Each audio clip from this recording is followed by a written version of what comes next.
Hi, curious people. Welcome to Curious People Wanted, a program series by the Barnum Museum in Bridgeport, Connecticut. My name is Adrienne St. Pierre, and I'm the curator here at the Barnum, which means I get to work with all the great artifacts in our collection.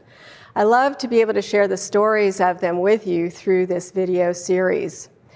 I'm going to tell you about Barnum's first home in Bridgeport, Connecticut that was built in the 1840s, and the one surviving architectural piece from that home.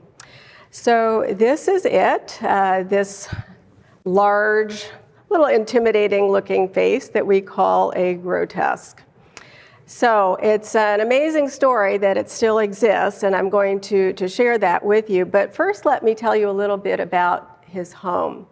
Now, when we have visitors in the gallery, one of the first things that they see is this large model of Barnum's home, which was located on Fairfield Avenue. At that time, it was part of the town of Fairfield, later became Bridgeport. For people to hear that this house, so unusual, so elaborate, so exotic, was here in Bridgeport just blows them away. And, you know, their response usually is, really? That was here?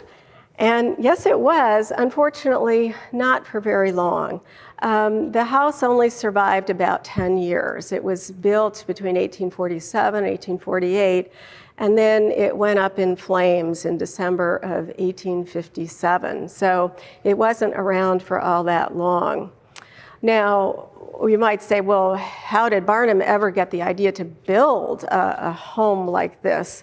And there's a story behind that too, there usually is with Barnum. He was in Europe and spent a good bit of time in Great Britain in the 1840s, and one of the places he visited was the Royal Pavilion in Brighton, England. So he was quite taken with this small palace.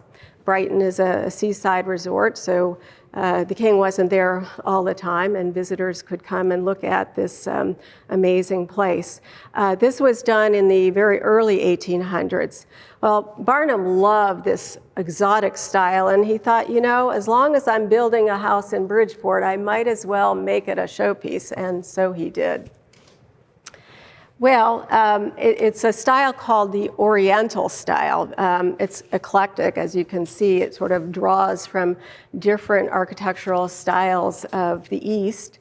And that was, you know, not the Oriental style in particular, but the idea of drawing from lots of different styles was very common in the 1800s.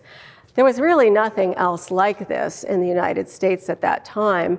And so there were descriptions written about the property. It sat on 17 acres. And not only was there an enormous and exotic looking house, but there were outbuildings, even a water tower to pump water into the house, and conservatories to grow you know, plants and provide fresh produce to the family. So it was quite an extraordinary place, and lots of people did visit it, not the inside, but the exterior.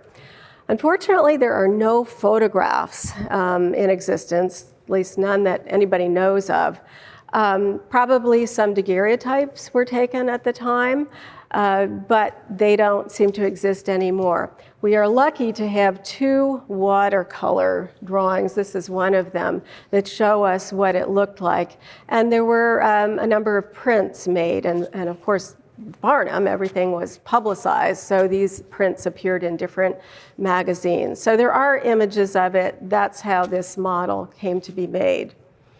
So I mentioned there was a fire. And the good thing is that nobody was hurt, nobody died. Nobody was living in the house at the time. Barnum and his family were living in New York City. They had workmen doing some projects on the house, and it's thought that the ashes from a workman's pipe were smoldering on furniture overnight, and then the house erupted in flames one night just a few days before Christmas in 1857. So the firemen came, And the story goes that one of the firemen saved this grotesque, this element from being burned. I'm guessing it probably, a piece of the building came down and he took this off of it to save it. Now, where was this? Okay, let me point out here on the model. You can see these decorative elements all along. And this would have been one of, as you can see, quite a few of them. It looks like carved stone, like brown stone. But in fact, it's only wood. And then it has been painted with a reddish-brown pigment and this kind of a sandy surface applied to it. So it's a really good imitation of carved stone. Well, we're so fortunate that this piece was saved. As I said, there are no photographs of the house, and it's hard to really imagine it unless you have something tangible. And so this artifact gives us, a little sense of the reality of this amazing home, which Barnum called Iranistan. There is an Iranistan Avenue right in the vicinity today. So the fireman who saved it, he kept it, and it was passed down in his family for a number of years, and then went to another gentleman who also had it for a number of years, and he actually left it to the museum in his will. So it came to the Barnum Museum in 1990, and we're thrilled to have this, and thrilled to, as I said, have an actual piece of Barnum's first home, one of 4 that he built in Bridgeport, Connecticut. So I hope you enjoyed this story. Thank you for coming, and I'll look forward to seeing you again. And please don't forget to subscribe to our YouTube channel. Thank you.